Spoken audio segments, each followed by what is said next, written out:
அனைவருக்கும் வணக்கம் மக்களே, வணக்கம். சற்று முன் கிடைத்திருக்கக்கூடிய ஒரு மிக மிக முக்கியமான செய்தி ஒன்று வெளியாகியுள்ளது.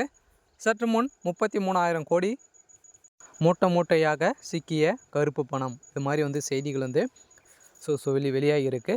இதை பற்றி தான் இந்த வீடியோவில் நம்ம முழுமையாக பார்க்க போகிறோம். அதுக்கு முன்னாடி நம்ம சேனலுக்கு இப்போ தான் நீங்கள் முதல் முறையாக வந்திருக்கீங்க அப்படின்னா மறக்காமல் நம்மளுடைய சேனலை சப்ஸ்கிரைப் பண்ணி சப்போர்ட் பண்ணுங்கள்.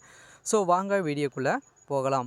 பார்த்தீங்கன்னா அதிமுகவை சேர்ந்த முன்னாள் அமைச்சர் வைத்திலிங்கம் அவருடைய மகன் வீட்டில் தான் பார்த்திங்கன்னா அந்த 33,000 கோடி பார்த்திங்கன்னா வசமாக சிக்கியிருக்க நிலையில் அவருடைய மகனும் வைத்திலிங்கம் அவர்களும் பார்த்திங்கன்னா வசமாக சிக்கியிருக்காங்க. இந்த நிலையில் பார்த்திங்கன்னா அதிரடியாக ஏற்கனவே அதிமுக ஆட்சி காலத்தில் 2013ஆம் ஆண்டு காலத்தில் பார்த்திங்கன்னா இவர் நகர்ப்புற வளர்ச்சி அமைச்சராகவும் வீட்டு வசதி அமைச்சராகவும் இருந்து வந்தார் இல்லையா.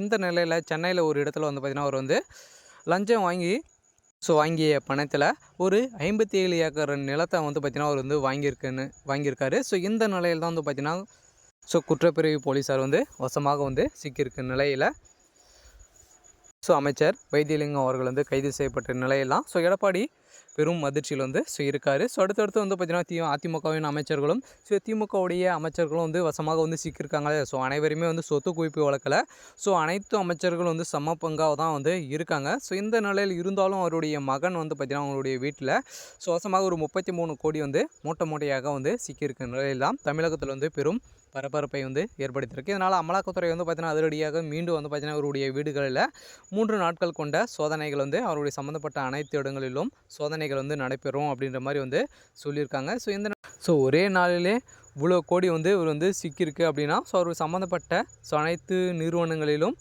சம்மந்தப்பட்ட அனைத்து இடங்களிலும் சோதனைகள் நடைபெறும். இருந்தாலும் அவருடைய சொத்து குவிப்பு வழக்கில் அவருடைய சொத்துக்கள் அனைத்தையுமே முடக்கப்படும் அப்படின்ற மாதிரி நீதிமன்றமே உத்தரவு போட்டிருக்காங்க. ஏற்கனவே அமலாக்கத்துறை பார்த்திங்கன்னா சம்மந்தப்பட்ட இடங்களிலும் சோதனைகள் நடத்தியிருக்காங்க. இதன் அடிப்படையில் எடப்பாடி பழனிசாமி அவர்கள் பார்த்திங்கன்னா அதிரடியாக ஒரு முடிவு எடுத்திருக்காரு. அவருடைய வழக்கில் பார்த்தனுடைய கட்சியிலிருந்து நீக்க போகிறதாகவும் செய்திகள் வெளியேறும் நிலையில் தான் அதிமுக பெரும் கலவரங்கள் ஏற்பட்டிருக்கு. இது மாதிரி பார்த்திங்கன்னா மூட்டையாக பணம் சிக்கிச்சு அப்படின்னா அவருடைய வாழ்க்கையிலே வாழ்க்கையை ஒரு கேள்விக்குறியே ஆகும் இல்லையா. செந்தில் பாலாஜி அவர்கள் பார்த்திங்கன்னா ஊழல் வழக்கில் சிக்கி இன்று இப்போ பார்த்திங்கன்னா 1.5 வருட காலமாக இருக்கார். இதே மாதிரி தான் பார்த்திங்கன்னா அதிமுகவுடைய முக்கிய அமைச்சராக வைத்திலிங்கம் அவர்கள் இருந்து வருகின்ற நிலையில் ஒரு சம்மந்தப்பட்ட அனைத்து இடங்களிலும் ஒரு இவருடைய மகன் வீட்டில் வசமாக சிக்கியிருக்குது. இருந்தாலும் என்ன நடக்க போகுது அப்படின்றத நாம் வெயிட் பண்ணி பார்க்கலாம். இது மாதிரி அரசியல் சார்ந்த நிகழ்வுகளை தெரிஞ்சுக்கணும் அப்படின்னா மறக்காமல் நம்மளுடைய சேனலை சப்ஸ்கிரைப் பண்ணி சப்போர்ட் பண்ணுங்கள். தேங்க்யூ.